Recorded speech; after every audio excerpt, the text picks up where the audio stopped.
लोकसभा में आज भी दहली तशद्दुद के मामले पर काफी हंगामा हुआ, जिसकी वजह से कार्रवाई में खलल पड़ा। गुज़िश्ता दिनों के हंगामे की वजह से स्पीकर ने कांग्रेस के साथ रुकन पार्लियामान को मुअत्तल कर दिया। गुरु गोगोई और प्रतापन समेत 7 कांग्रेस अरकान को पूरे सेशन के लिए मुअत्तल कर दिया गया है। इन अरकान पर पार्लियामेंट में बदसलूकी का इल्जाम है। एक रुकन ने स्पीकर की जानिब कागज फाड़कर उछाले थे। दिल्ली से हमारे नुमाइंदे विनीत इस वक्त हमारे साथ जुड़ चुके। विनीत, लगातार दहली तशद्दुद को लेकर के लोकसभा में और यहाँ तक कि पार्लियामेंट के दोनों हाउसेस में काफ़ी हंगामा चल रहा है और लोकसभा में जैसे हमने देखा कि पहले ही कांग्रेस के 7 अरकान को पूरे सेशन के लिए मुअत्तल भी कर दिया गया है। सदन की कार्रवाई जो है वो लगातार जो है वो स्थगित करनी पड़ रही थी। लोकसभा स्पीकर इससे काफी नाराज थे। मैं आपको बताना चाहूंगा कि सदन में धक्का मुक्की की घटना घटी। इसके साथ ही साथ लोकसभा स्पीकर लगातार इस बात की बात कर रहे थे कि वेल में कोई ना जाए, प्ले कार्ड्स कोई ना दिखाए। इसके साथ ही साथ कल भी जो है कागज जो चेयर है, लोकसभा अध्यक्ष का जो चेयर है उस पर उछाला गया। तो इस पर काफी नाराजगी जो है वो लोकसभा अध्यक्ष ने जताई थी। इसके साथ साथ मैं आपको यह भी बताना चाहूंगा कि लोकसभा अध्यक्ष जो है वो आज भी सदन में नहीं आए। Modi ji, this is not democracy, this is utter dictatorship. You have a phobia against the Gandhi Nehru family. It is reflected in the likes of imbecile and unpardonable and unacceptable comments at the instance of the Prime Minister by the likes of Hanuman Beniwal, who have lost his mental balance. We seriously condemn this attitude of the Prime Minister and the BJP and request the Prime Minister to come forward and apologize to the nation and hold his Home Minister and his government accountable for Delhi riots. So what do you have to say about the Congress MP suspended from Parliament, 7th member of Parliament in Lok Sabha is suspended? Today is a black day in the functioning of the Parliament. This reflects utter dictatorship of the government, as also complete failure of the Honorable Speaker in protecting the rights of member parliaments, in holding the government accountable to the law of this country as also to the parliament. What were these MPs doing? They were only demanding a discussion on Delhi riots. They were questioning the role of the Home Minister or a deliberate conspiracy which is behind the Delhi riots. The death of the 52 people, the thousands of crores of properties that have been gutted, people who have been rendered homeless and livelihoods have been lost. Why can't the Prime Minister and the BJP government answer it? Is it now a crime? Is it now a crime to protest against intemperate and imbecile remarks made at the instance of the Prime Minister Shri Narendra Modi ji by none less than a member of parliament who is supporting the BJP, Hanuman Beniwal, who has lost. Congress तर्जुमान Randeep Surjewala Delhi riots को लेकर के BJP सरकार पर तनकीद का निशाना बना रहे थे। वापस रुक करते हैं हमारे नुमाइंदे विनीत का। विनीत, आप अपनी बात मुकम्मल कर लें। जी, मैं निश्चित तौर पर मैं बात बता रहा था कि जब मीनाक्षी लेखी यह बात कह रही थी कि 7 सांसदों को निलंबित कर दिया गया है, पूरे सत्र के लिए निलंबित कर दिया गया है, तब उन्होंने यह बात कही थी कि जिस तरह से चेयर लगातार रिक्वेस्ट कर रहा था। इसके साथ ही साथ मैं आपको बताना चाहूँगा कि लोकसभा अध्यक्ष ने साफ तौर पर कई बार चर्चा की थी। एक बार सर्वदलीय बैठक भी उन्होंने की थी और उस बैठक में उन्होंने यह कहा था कि जो कंडीशंस है, जो रूल्स है, उसे फॉलो किया जाए। लेकिन विपक्ष जो है वो अपनी मांग पर लगातार अड़ा रहा। वो चाहता था कि दिल्ली की जो राइट्स हुए थे, दंगे हुए थे, उस पर जल्द से जल्द चर्चा की जाए। हालांकि यहाँ पर सरकार ने साफ तौर पे कह दिया था कि इसकी चर्चा जो है वो होली के बाद की जा सकती है, मतलब 11 तारीख के बाद इस मुद्दे पर चर्चा की जा सकती है। लेकिन विपक्ष जो है वो इस मांग पर अड़ा रहा। इसके साथ ही साथ मैं आपको बताना चाहूंगा कि जब हमने कई विपक्ष के नेताओं से बात की, अधीर रंजन चौधरी से जब न्यूज 18 ने एक्सक्लूसिवली तौर पर बात की, तब उनका साफ तौर पर कहना था कि यह डिक्टेटरशिप है। साथ ही साथ इन्होंने इसे अध्यक्ष का फैसला नहीं बताया बल्कि सरकार का इसे फैसला बताया और उन्होंने इस बात पर आश्चर्य जताया कि आखिरकार कैसे एक सांसद के जो अधिकार हैं उसको लोकसभा के अध्यक्ष जो हैं वो प्रोटेक्ट नहीं कर पा रहे हैं। इस पर उन्होंने नाराजगी भी जताई। हालांकि उन्होंने चुनौती देते हुए यह भी कहा कि वे भी वेल में गए थे। उन्होंने भी मांग की थी कि जो दिल्ली के जो दंगे हुए थे उसकी जल्द से जल्द सुनवाई की जाए। तो अगर सरकार में हिम्मत है तो उन्हें वो निलंबित करके दिखाए। तो साफ तौर पर यहाँ पर विपक्ष जो है वो तानाशाही का आरोप जो है वो सरकार पर लगा रहा है। साफ तौर पर उनका कहना है कि लोकतंत्र के अध्याय में यह काला दिन है। वहीं पर सरकार में क्या या फिर हम बीजेपी में के कई नेताओं से हमने बात की, उनका यहाँ पर भी कहना था कि जिस तरह से जो कांग्रेस के सांसद हैं या विपक्ष के जो सांसद हैं वो लगातार रूल्स को अनफॉलो कर रहे थे। इसके साथ ही साथ जो एक बार हाथापाई धक्का मुक्की की घटना भी घटी थी सदन में। इसके साथ ही साथ जिस तरह से सदन में वेल में जो लोग आ रहे थे, प्ले कार्ड दिखा रहे थे और आज जो चेयर की ओर जो कागज फेंके जा रहे थे, इससे काफी नाराजगी थी। इसे अनुशासनहीनता माना गया और इसी कारण 7 सांसदों को लोकसभा अध्यक्ष ने या लोकसभा का जो चेयर है ने पूरे सत्र के लिए निलंबित कर दिया है। बिल्कुल विनीत, और अभी हम रणदीप सुरजेवाला को भी सुन रहे थे। उन्होंने कहा कि मेंबर ऑफ पार्लियामेंट बस अपने राइट्स को एक्सरसाइज कर रहे थे, वो बस चाहते थे कि डेली राइट्स को लेकर के बात हो। लेकिन उन्होंने ये भी कहा कि स्पीकर जो है वो नाकाम रहे गवर्नमेंट को, बीजेपी गवर्नमेंट को अकाउंटेबल ठहराने में। तो उन्होंने इस पूरे मामले को लेकर के स्पीकर को पर भी इल्जाम आयद किए हैं। जी, निश्चित तौर पर मैं कहीं ना कहीं में चेयर पर भी आरोप लगाए गए और कांग्रेस की ओर से आरोप लगाए गए। कहा गया कि जो अधिकार हैं, जो उनके अधिकार हैं, राइट्स हैं मेंबर्स के, उसे स्पीकर जो है वो प्रोटेक्ट नहीं किया, क्योंकि स्पीकर किसी पार्टी के नहीं होते बल्कि सभी सांसदों के होते हैं। लेकिन मैं यहाँ पर मैं आपको बताना चाहूँगा कि सबके अपने अपने तर्क हैं, चाहे वो विपक्षी पार्टियाँ हैं उनके अपने तर्क हैं। विपक्षी पार्टियों का कहना है कि वो सिर्फ चर्चा की मांग कर रहे थे, लेकिन सरकार के भी अपने तर्क हैं। सरकार का साफ तौर पे कहना था कि वो चर्चा से कतरा नहीं रही है, चर्चा से भाग नहीं रही है, चर्चा से बचना नहीं चाह रही, बल्कि वो चाहती है कि इस मुद्दे पर चर्चा हो। लेकिन जो यहाँ पर दिक्कतें आ रही थी वो समय को लेकर के दिक्कत आ रही थी।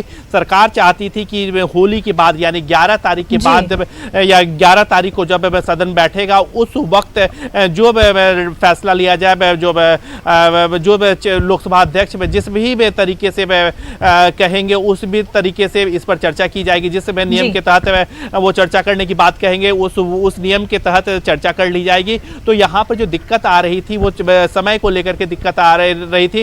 विपक्ष जो है या फिर हम बात करें कांग्रेस जो है वो अड़ा है रहा कि जल्द से जल्द और तुरंत में जो है वो दिल्ली के जो दंगे हुए थे उस पर चर्चा की जाए। वहीं पर सरकार का या फिर जो लोकसभा अध्यक्ष ने भी साफ तौर पर बात कही कि जैसे ही में होली में आएगा 10 तारीख के बाद यानी 11 तारीख से इस मुद्दे पर चर्चा की जा सकती है। विनीत, बेहद शुक्रिया तमाम तफसीलात के लिए। आगे बढ़ते हैं। आपके मुअत्तल कॉर्पोरेटर ताहिर हुसैन को पुलिस ने गिरफ्तार कर लिया है। ताहिर हुसैन ने खुद सुपुर्दगी के लिए राउज एवेन्यू कोर्ट गए थे, लेकिन जज ने उनकी खुद सुपुर्दगी की अर्जी को कबूल नहीं किया। दहली तशद्दुद के बाद से ताहिर हुसैन का कोई अता पता नहीं था। उनकी तलाश की जा रही थी। ताहिर हुसैन पर दहली तशद्दुद में मुलविस होने के इल्जामात आयद किए गए हैं। ताहिर पर IB अफसर अंकित के कत्ल में मुलविस होने का भी इल्जाम है। ताहिर ने खुद को बेकसूर बताया है। देखिए, कोर्ट में जो हमने एप्लीकेशन लगाई थी, जज साहब ने उसकी एक कॉपी स्टेट को दी थी। PP साहब ने एप्लीकेशन को पढ़ा और PP साहब ने ये कहा कि हमको ऑब्जेक्शन नहीं है, अगर ये कोर्ट में सरेंडर करते हैं हम इन्वेस्टिगेशन ज्वाइन करवा लेंगे। लेकिन जज साहब ने एक इशू रखा कि ये एप्लीकेशन यहाँ पर कैसे मेंटेनेबल है। तो जज साहब ने उस मेंटेनेबल का इशू रखे, PP साहब की सबमिशन सुनी, हमारी सबमिशन सुनी, उन्होंने कहा ये एप्लीकेशन मेंटेनेबल नहीं है, लेकिन आप फ्री हैं, कहीं भी आप सरेंडर करें या ज्वाइन कर लें जो भी इन्वेस्टिगेशन। उन्होंने फिर पुलिस के सामने सरेंडर कर दिया और उन्होंने ये भी एश्योरेंस दिया है कि जो भी इन्वेस्टिगेशन एजेंसी है मुझसे जो भी सवालात पूछेंगे मैं उसको देने के लिए रेडी हूं और जहां मुझे कहेंगे मैं जाने के लिए तैयार हूं। निर्भया के 4 मुजरिमों के लिए नया डेथ वारंट जारी हो गया है। पटियाला हाउस कोर्ट ने मुजरिमों की फांसी की तारीख मुकर्रर कर दी है। 20 मार्च को सुबह 5:30 बजे 4 मुजरिमों को तिहाड़ जेल में फांसी दी जाएगी। मुजरिमों को अलग अलग फांसी दिए जाने के मामले पर सुप्रीम कोर्ट 23 मार्च को समाअत करेगा। मैं जानना चाहता हूं मीडिया प्रेशर में भारत के संविधान के रहते हुए कितनी बार आप फांसी दोगे, कितनी बार मारोगे लोगों को।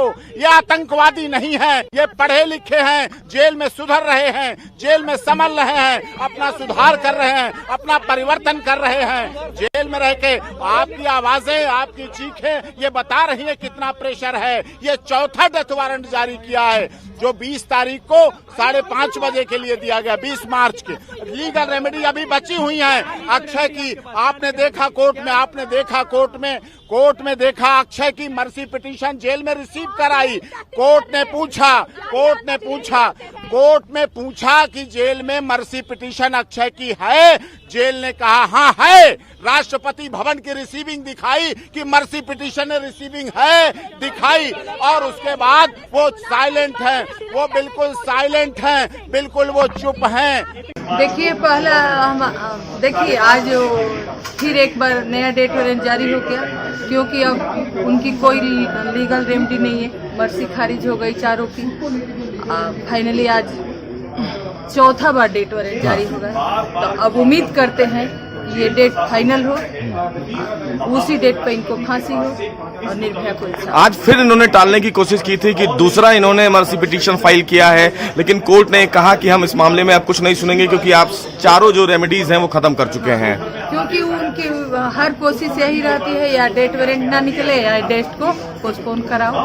लंबे समय से एक अब न्याय माना जाए। हर चीज का एक अंत होता है, और अब उनकी कोई रेमेडी नहीं है चारों में से, तो फाइनली अब नया डेट वारंट जारी हुआ है। अब उसी डेट पे इनको फांसी होगी।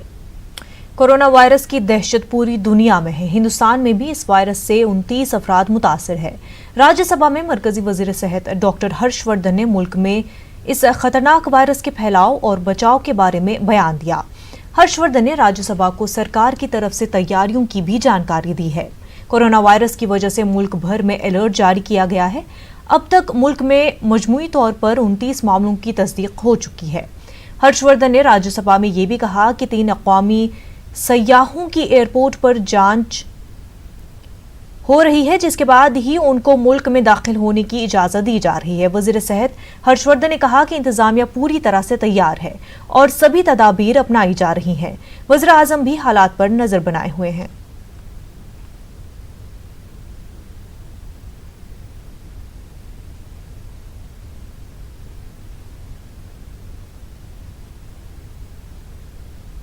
In our country, as on 4th March, a total of 29 positive cases have been reported so far.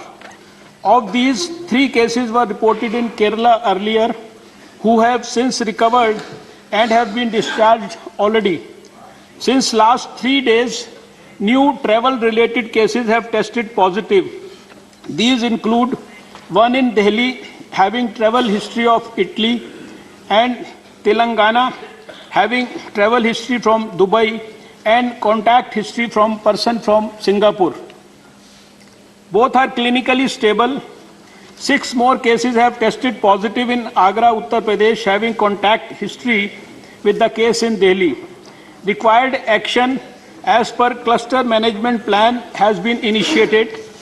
Further, an Italian tourist and his wife have tested positive in Rajasthan. 14 other accompanying tourists in this group and their Indian bus driver tested positive on their return to Delhi. All of them are reported to be stable. A recent positive case has also been reported in Delhi yesterday, having travel history from Italy and is stable. The ever increasing magnitude of this outbreak globally calls for a concerted effort by not only health but all sectors of the government. Honorable Prime Minister is personally monitoring the preparedness and response on a regular basis. Government of India has initiated a series of action to prevent entry of the disease and to contain it. I am daily reviewing the situation. A group of ministers consisting of Minister of External Affairs, Minister of Civil Aviation and Minister of State for Home Affairs, Minister of State for Shipping and Minister of State for Health and Family Welfare, chaired by me, have been constituted to monitor the situation. इस मामले पर opposition leader Ghulam Nabi Azad ने भी अपनी राय दी। आज़ाद ने कहा कि railway स्टेशनों और बड़े बड़े बस स्टेशनों पर कोरोना वायरस को लेकर के ऐलानात होनी चाहिए, जानकारी देनी चाहिए। उन्होंने मजीद क्या कुछ कहा, ये सुनते हैं। जैसे ऑनरेबल चेयरमैन ने कहा, उन्होंने फरमाया कि मैं खाली सजेशन दूंगा। बहुत सारी सजेशंस आपने शुरू की है कंट्रोल रूम की स्वास्थ्य मंत्रालय में, लेकिन मेरे ख्याल में ये कंट्रोल रूम हर डिस्ट्रिक्ट सीएमओ के ऑफिस भी होना चाहिए, चीफ मेडिकल ऑफिस के होना चाहिए, और चीफ मेडिकल ऑफिस 6.5 डिस्ट्रिक्ट्स का हेल्थ मिनिस्ट्री से कांटेक्ट उनका होना चाहिए 24/7। दूसरा, जो प्रिपेयर्डनेस है हमारी, वो पब्लिक प्लेसेस, खास तौर से हमारे देश में सबसे बड़ी पब्लिक प्लेस है railway station. Railway station, bus station, airports ने तो आपने सुविधा की, और 2 जगह इस तरह की सुविधा प्राप्त है जहां अंदर अनाउंसमेंट हो सकती है और बाहर भी अनाउंसमेंट हो सकती है। एयरपोर्ट पे अंदर जहाज के और बाहर भी अनाउंसमेंट हो सकती है। रेलवे स्टेशन, रेलवे मंत्री जी यहाँ हैं, रेलवेज में भी अब अंदर सुविधा है अनाउंसमेंट की और बाहर भी सुविधा। ये सुविधा बस स्टैंड पे भी हो सकती है। और मेरा उसमें एक बात कहना है कि आज पूरा देश पैनिक में है। हम अपने घर में भी कहते हैं, देख रहे हैं, ये खाओ, ये मत खाओ, तो घर में झगड़े पड़े हैं, क्या खाओ। तो मेरे ख्याल में स्वास्थ्य मंत्रालय को ये WHO से कोऑर्डिनेट करके कि एक तो जहां चाहे वो रेलवे स्टेशन हो, बस स्टेशन हो, एयरपोर्ट्स हो, अंदर हो या बाहर हो, ये जरूरी कहना है, डोंट पैनिक मत करो। और हर भाषा में, तमिल, तेलुगु से लेकर मलयालम से लेकर जो भाषाएं हैं, और वहां ये भी बोलना चाहे डू एंड डू नॉट्स। कम से कम लोगों को ये तो नहीं कहा खाना पीना ही सब छोड़ दे, डू एंड डू नॉट्स बहुत जरूरी है। ये मेरे को सुझाव। ईरान ने कोरोना वायरस से निपटने के लिए कई तरह की पाबंदियां भी आयद की है। इन पाबंदियों की वजह से बहुत से हिंदुस्तानी शहरी ईरान में फंस गए हैं। हिंदुस्तानी हुकाम ईरानी इंतजामिया से लगातार इस मामले में बात कर रहे थे। हिंदुस्तानियों को ईरान से निकालने की हर मुमकिन कोशिश की जा रही है। आज हिंदुस्तानी मेडिकल टीम ईरान पहुंचेगी। इसकी जानकारी वजीर खारजा एस जयशंकर ने ट्वीट के जरिए दी है। उन्होंने कहा कि आज शाम तक कौम में पहला क्लिनिक खुलने की उम्मीद है और उसके फौरी बाद ही स्क्रीनिंग टेस्ट का अमल शुरू किया जाएगा। आपको बता दें कि ईरान में इस वायरस से अब तक मरने वालों की तादाद 92 हो गई है, जबकि करीब 3000 लोग इस वायरस के मरीज हैं।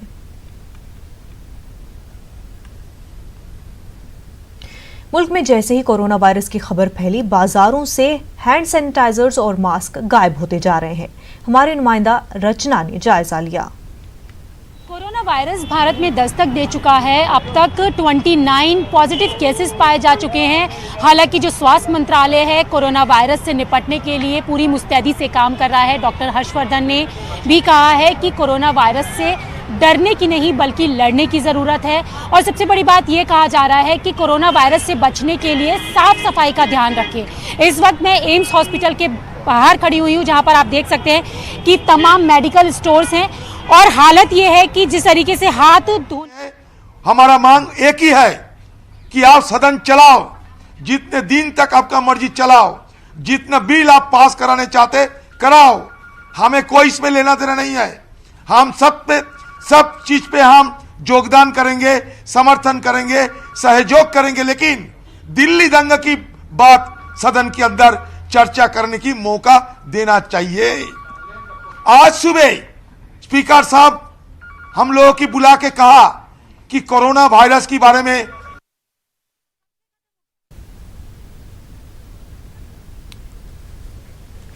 तो नाजरीन आप देख सकते हैं कि कोरोना वायरस को लेकर के लोगों में काफ़ी ज़्यादा पैनिक है और मेडिकल शॉप्स पर काफ़ी ज़्यादा भीड़ है। मास्क और हैंड सैनिटाइजर्स को लेकर के काफ़ी ज़्यादा डिमांड बढ़ गई है, जिसकी वजह से मार्केट में अब सैनिटाइजर्स और मास्क की कमी भी होने लगी है। साथ ही साथ जो मास्क पहले बहुत कम दामों पर बिकते थे और अब वो 3 टाइम्स 4 टाइम्स ज़्यादा कीमत पर मिल रहे हैं।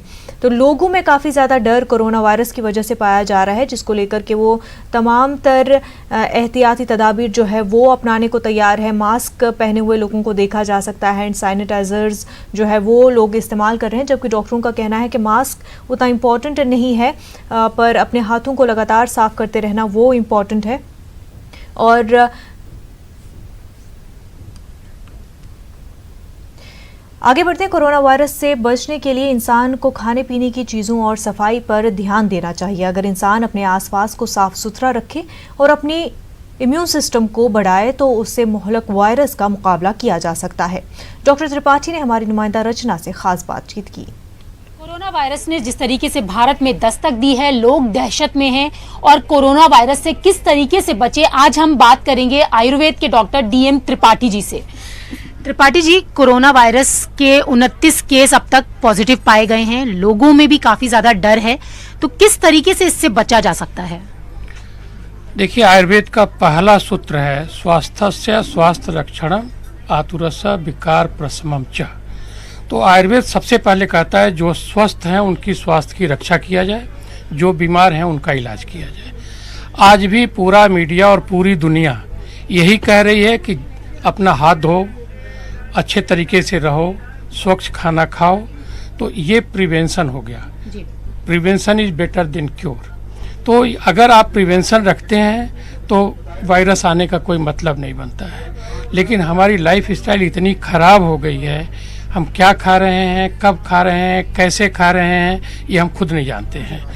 लोग आजकल दही के पीछे ऐसे भाग रहे हैं कि सुबह, दोपहर, रात को तीनों टाइम दही खाते हैं।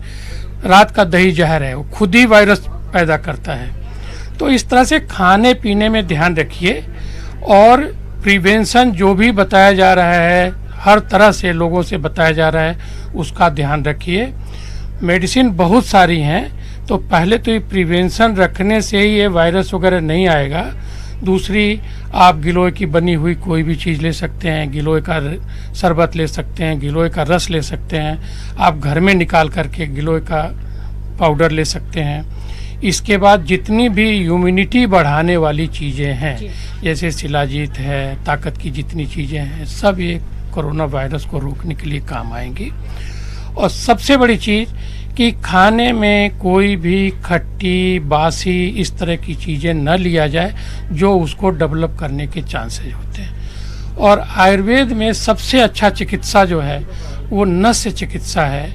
कोई भी तेल, बादाम रोगन, अणु तेल, षडबिंदु तेल, सरसों का तेल, देसी घी, सुबह, दोपहर, रात को तीनों टाइम नाक में लगाया जाए और उसका नस्य लिया जाए। नाक में लगाने और नस्य में क्या है कि उसको हथेली पे डालिए, उंगली से उठा करके नाक के अंदर ड्रिल करिए, जैसे इस तरह से पूरा उंगली अंदर जाइए,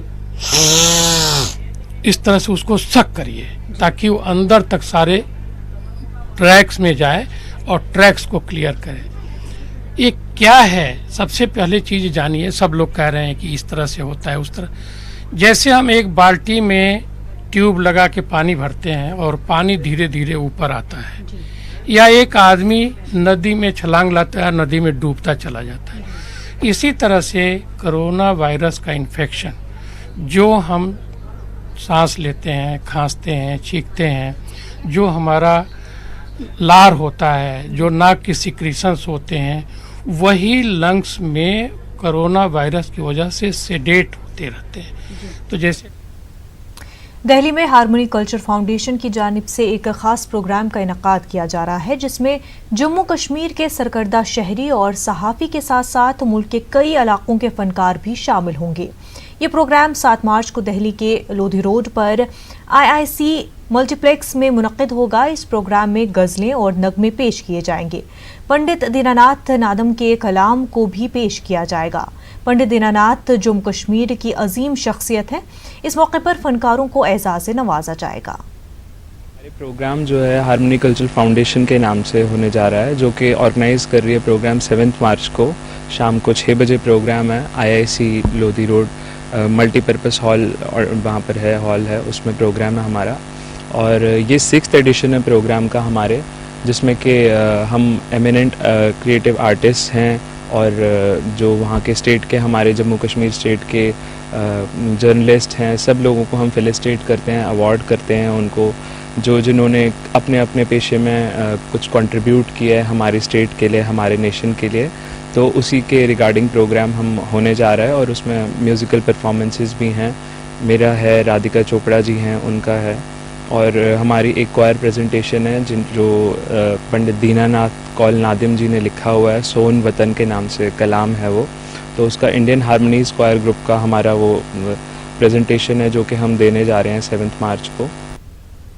खास बात दिल्ली एनसीआर में इतना ही। हमें दीजिए इजाजत। आदाब।